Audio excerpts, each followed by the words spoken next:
Hello po sa inyong lahat mga ka-crypto. Ako po si Pinoy Crypto Trader at sa video na ito ay atin pong pag-uusapan ang tungkol dito kay XRP, kung magkano nga ba ang kailangan natin na XRP token para kumita ng 1M, 3M, 5M at saka 10M. Kung sakaling si XRP ay nakabalik sa kanyang previous all-time high na $3.3.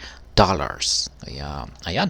Bago po tayo magpatuloy ay nais ko lamang po munang bigyang linaw ang aking disclaimer kung saan ang nilalaman po ng video na ito ay hindi po ito isang financial advice. For education and information purposes lamang po ang layunin nito. Maliban po dito ay nais ko na rin pong magbigay babala na wala pong kahit anumang group chat ang Pinoy Crypto Trader. Ayan, XRP investors have continued to speculate the amount of tokens they would need to hold to sit on investments worth at least $1 million if XRP reclaims its all-time high at $3.3. Yan, ito po yung kanyang pinakamataas na nakamit na presyo or inakyat na presyo, ang $3.3. Kaya po siya tinawag na all-time high. Ngayon, kung sakaling makakabalik po ang market price ni Ripple or XRP sa presyong ito, ay ayan, magkano ba ang kailangan nating i-hold ngayon na amount ng tokens para kumita ng at least $1 million. Kaya ayan, XRP hit the $3.3 all-time high in January 2018 after a year-long rally that began in February 2017. Kaya ayan, dito po sa petsa na ito, January 2018, dyan po niya nakamit yung presyo na all-time high na $3.3. The asset immediately collapsed from the $3.3 high a month later and has since remained below it. Kaya yan, mula nung nakamit niya ang all-time high price na ito ay bumagsak na po siya. The closest XRP got to reclaiming the all-time high was in April 2021 when it soared to $1.96. Ito raw po yung pinakamalapit na presyo na dito sa kanyang all-time high, ang $1.96 na nakamit naman po niya noong April 2021. However, amid the selling pressure induced by SEC lawsuit, Ripple failed to even break $2. Kaya yan, dahil po sa paghahabol ng SEC kay Ripple ay mukhang ito po yung nagdulot para mahirapan si Ripple para umangat. Yan, para umakyat at nananatiling ang naging resulta ay naging break-even na lamang siya sa $2. As the asset gains legal clarity, market watchers believe it could recover the $3.3 territory this market cycle. Ayan, dahil sa tapos na po ang nagaganap na kaso ng SEC at saka Ripple at nagkaroon na po ito ng legal clarity. Ayan, ang tanging nag-iisang cryptocurrency na may legal clarity sa bansang US ay maraming mga market watchers at saka analysts ang naniniwala na ito na ang panahon na may kakayahang akyatin si XRP ang kanyang all-time high na $3.3 territory. Kaya yan, this should happen. Some market participants wonder how much they would need to hit million-dollar investments as XRP currently trades for $0.6038.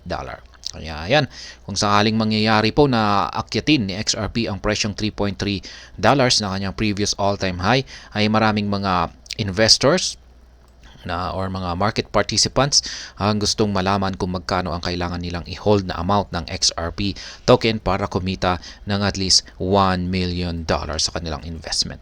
This article delves into the amount required to hit some of these levels. Kaya yan, XRP needed to make $1 million if XRP reclaims all-time high. Kaya yan, umpisan po natin sa 1M. To secure a $1 million investment when XRP reclaims the all-time high of $3.3, an investor would need to hold approximately 302,114 XRP tokens. Yan po yung kailangan.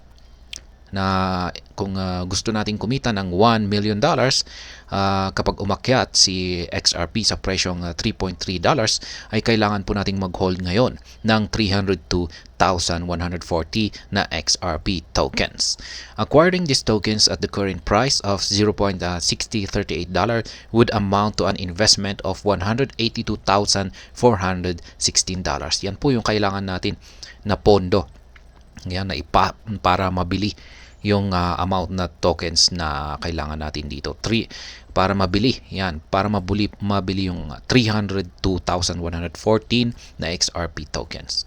And should the price indeed return to $3.3, this investment could potentially yield a return investment or ROI of $817,584. Ayan, malapit na rin po yan sa 1M. Kaya yan po yung makikitain natin dito kapag nakabili tayo ngayon ng ganitong tokens. Yan. Dito naman po tayo sa 3M.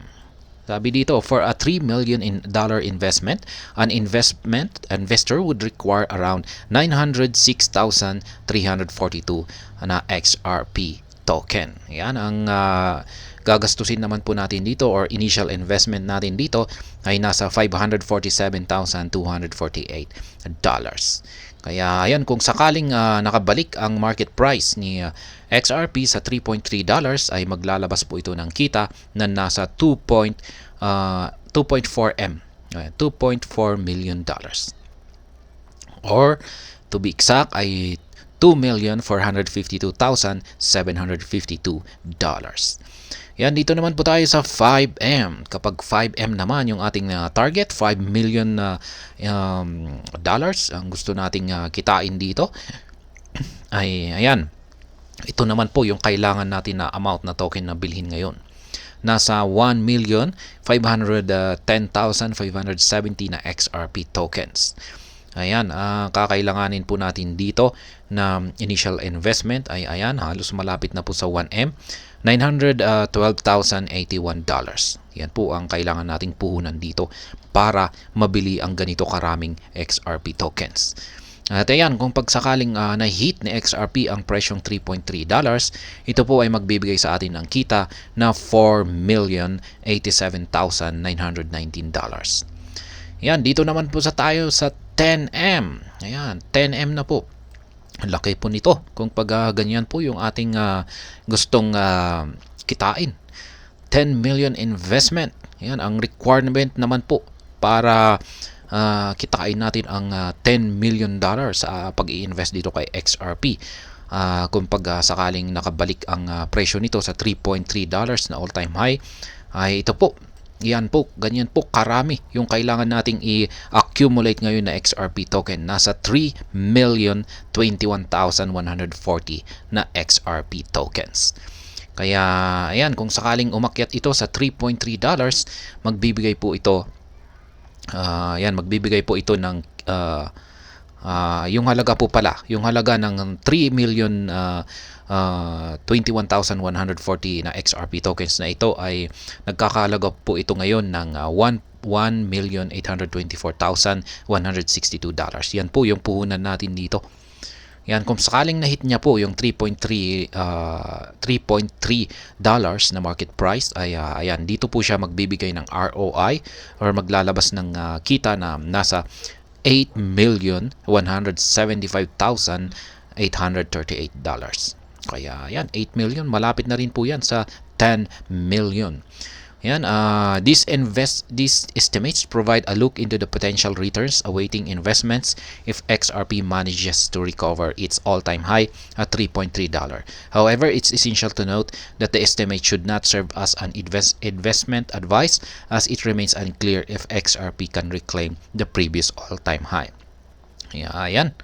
Yan po yung at least meron na po tayong ideya sa mga amount ng tokens na kailangan po nating i-hold kung sakaling kung sakaling gusto nating kumita ng 1M, 3M, 5M or tsaka 10M. Kaya yan ang tungkol dito sa mga XRP amount. Kaya ayan, para po sa talagang malalaki yung mga investment nila rito. Yung malalaki yung gusto yung malalaki yung kanilang gustong ipasok na investment dito kay Ripple or XRP. Ayan, hanggang dito na lamang po tayo sa video na ito. Sana po ay inyong nagustuhan ang aking paliwanag dito. Kung inyo po itong nagustuhan, pag-click lamang po ang like button nito. Para naman po sa mga bago lamang dito, kayo po ay aking inanyayahan para mag-subscribe. Pag-click na rin po ang bell icon nito dahil ito po ang siyang magsisilbing notification nito sa mga bago kong videos na akin pong ina-upload sa aking YouTube channel na ito. Marami pong salamat sa panonood. Ingat po tayo lagi at God bless po sa ating lahat.